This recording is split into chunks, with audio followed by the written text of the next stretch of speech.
Halo semuanya, selamat datang di channel yang tidak layak untuk dihina ini. Sebelum kita mulai, atur posisi santainya, seruput kopinya, dan mari kita berkhayal.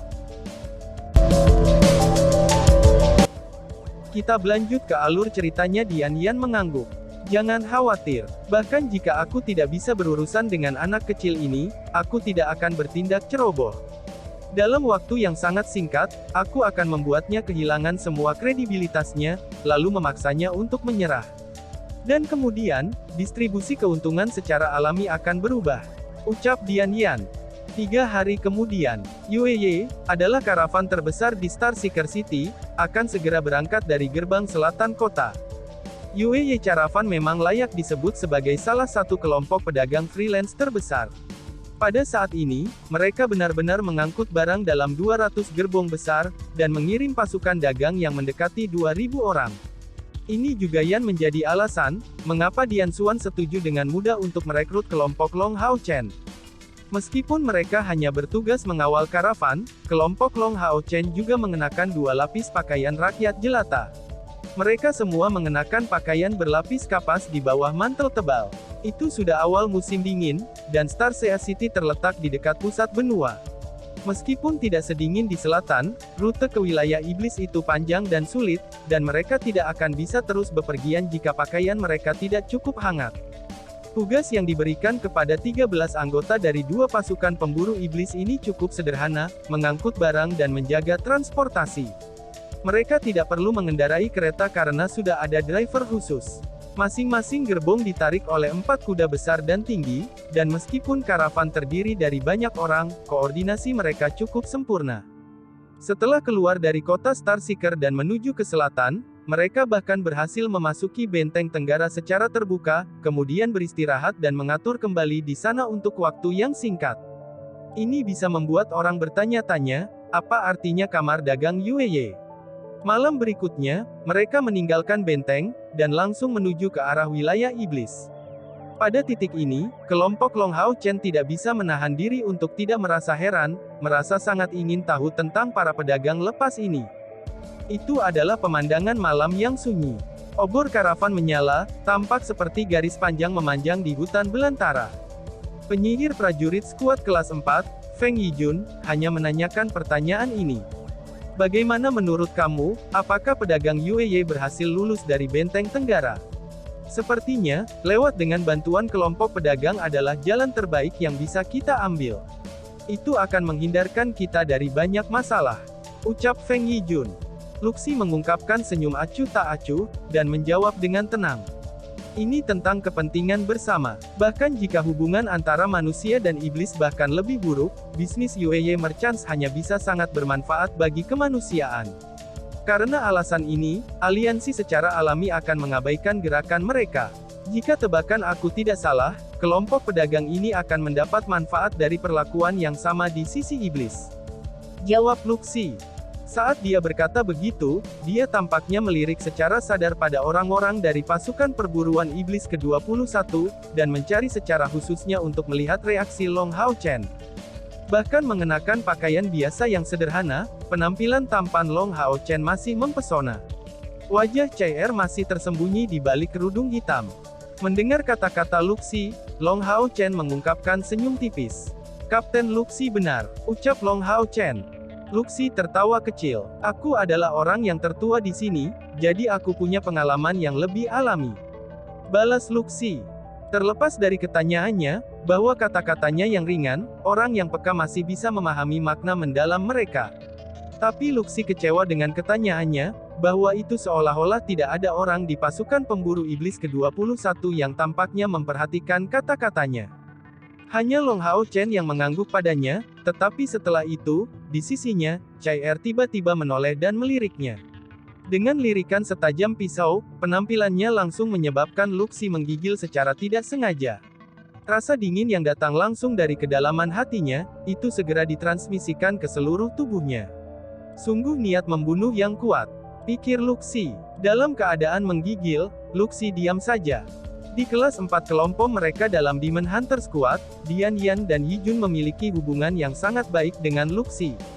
Karena dinginnya niat membunuh dari asasin yang hebat ini saat mendekat ke sisinya, dia hanya bisa menutup mulutnya. Alasannya cukup sederhana, itu karena kehadiran CR. Adapun Bai Xiaomo, karena selama 3 bulan ujian, lalu dia juga pernah diselamatkan oleh Li Xin, dan karena mereka berdua perempuan, mereka berdua relatif dekat. Rencana Luxi adalah sebagai berikut. Pertama, mereka akan menyelesaikan misi dengan keuntungan yang relatif tinggi, yang disertai oleh pasukan Long Hao Chen. Selanjutnya, ia akan mengamati setiap keputusan lalai yang dibuat oleh Long Hao Chen, dan mencoba membuat mereka memengaruhi hubungan dalam kelompok Long Hao Chen. Dan harapannya yang tersembunyi, itu adalah mengambil posisi tertinggi dalam tim. Tentu saja, prajurit kelas 4 Demon Hunter Squad hanya memikirkan keuntungan tim mereka sendiri, dengan alasan bahwa mereka akan menyelesaikan misi dengan sukses. Di tengah karavan, sebuah kereta mewah ditarik oleh 8 kuda yang bagus. Gerbong ini terlihat istimewa, karena kereta ini tidak hanya lebih luas, tetapi juga lebih mewah dari yang lain.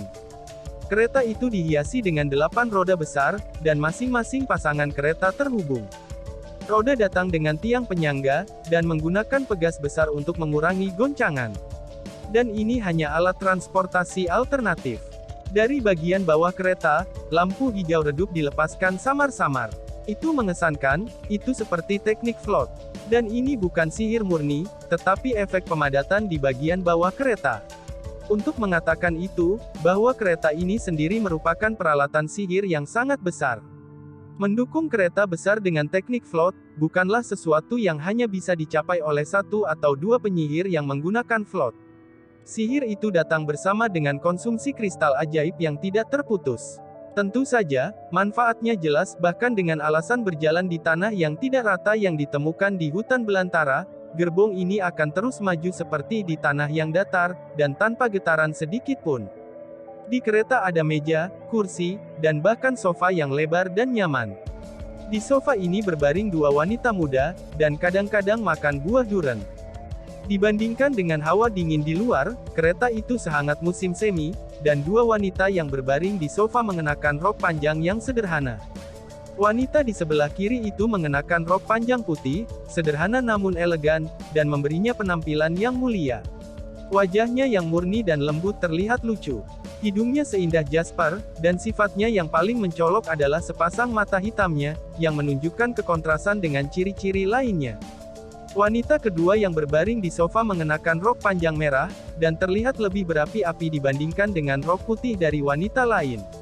Saat kepalanya bersandar pada bantal yang lembut, dia tampaknya memiliki payudara berukuran C yang berlebihan. Hal yang paling menarik adalah, bahwa sosok iblis ini tidak cocok dengan wajah yang sangat murni, dan tampak muda. Wajah yang benar-benar kekanak-kanakan. Sis Yue, kita harus bisa melepaskan mata iblis kita sekarang. Hal-hal ini benar-benar tidak nyaman. Gadis yang mengenakan rok merah berkata dengan nada memprotes. Gadis dengan rok putih itu membalas sambil tersenyum. Ya sudah, lepaskan saja. Lagian, kita sudah meninggalkan wilayah manusia. Ucap gadis rok putih. Saat dia berkata begitu, dia mengangkat tangannya, dan selanjutnya, mata hitam itu tiba-tiba berubah warna, dan berubah menjadi warna ungu yang menyentuh. Warna ungu ini tampak murni dan mulia, yang datang dengan bujukan penyihir. Dan aura murni dan suci di tubuhnya tampak menyatu dengan jenis aura tertentu lainnya. Wanita muda dengan rok merah melakukan gerakan yang sama, dan di saat berikutnya, pupil hitamnya menjadi merah muda, dan memberikan wajah malaikatnya dengan perasaan yang cantik dan genit. Sis Yue, barang-barang ini pasti akan memberi kita keuntungan besar. Wanita muda berpakaian merah berkata sambil tertawa. Gadis yang mengenakan pakaian putih itu menghela nafas dengan ringan. Berhentilah bermimpi, bagaimana bisa semudah itu?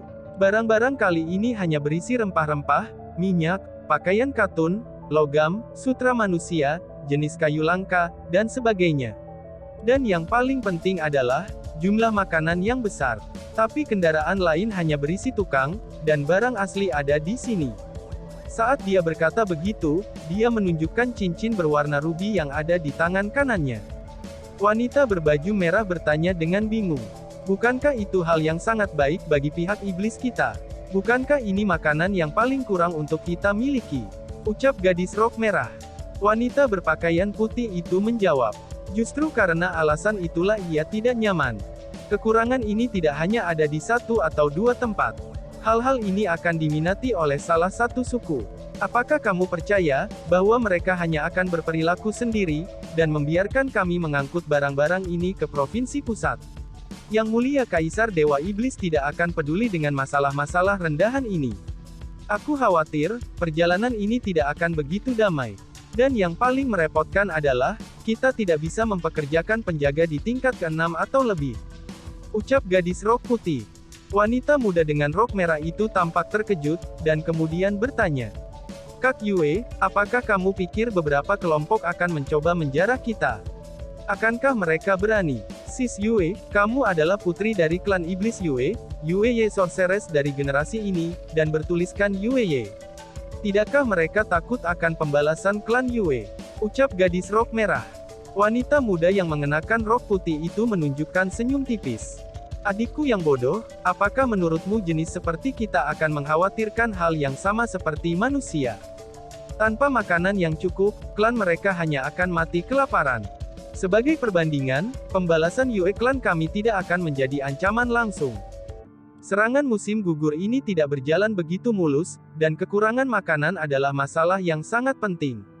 Dalam keadaan seperti itu, karavan aku hanya terlihat seperti tambang emas. Apalagi aku, Yue, bahkan jika kamu memberitahu mereka identitas kamu sebagai Leng Xiao, mereka masih tidak akan memperhatikannya.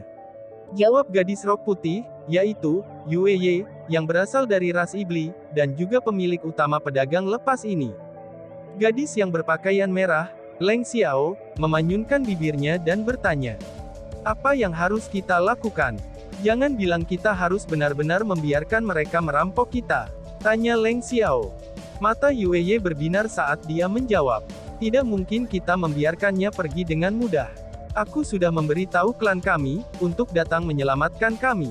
Paling lama 5 hari, agar orang-orang aku akan bergabung dengan kami. Sekarang, aku hanya berharap bahwa klan di perbatasan tidak akan bereaksi terlalu cepat. Balas Yue. Leng Xiao bertanya dengan bingung. Lalu, mengapa kita tidak menunggu beberapa hari lagi sebelum berangkat? Tanya Leng Xiao. Yue menjawab sambil tersenyum. Zona perbatasan akan diawasi dengan ketat di sisi manusia. Jika kita membiarkan manusia melihat bala bantuan iblis besar kita mendekat dari sisi lain, apa yang akan mereka pikirkan? Status kami sebagai pedagang telah dipelihara dengan hati-hati sejak lama. Jawab Yue. Leng Xiao tersenyum bahagia dan menjawab. Kak Yue, sepertinya aku benar untuk memilih menemani kamu, dan juga untuk mendapatkan pengalaman. Aku memang belajar beberapa hal. Ucap Leng Xiao. Senyum Yue menghilang tiba-tiba, dan dia tiba-tiba kembali ke posisi duduk. Mereka sudah datang, ucap Yue. Leng Xiao masih berbaring, tetapi ekspresinya berubah dengan cepat. Bagaimana mungkin mereka begitu cepat?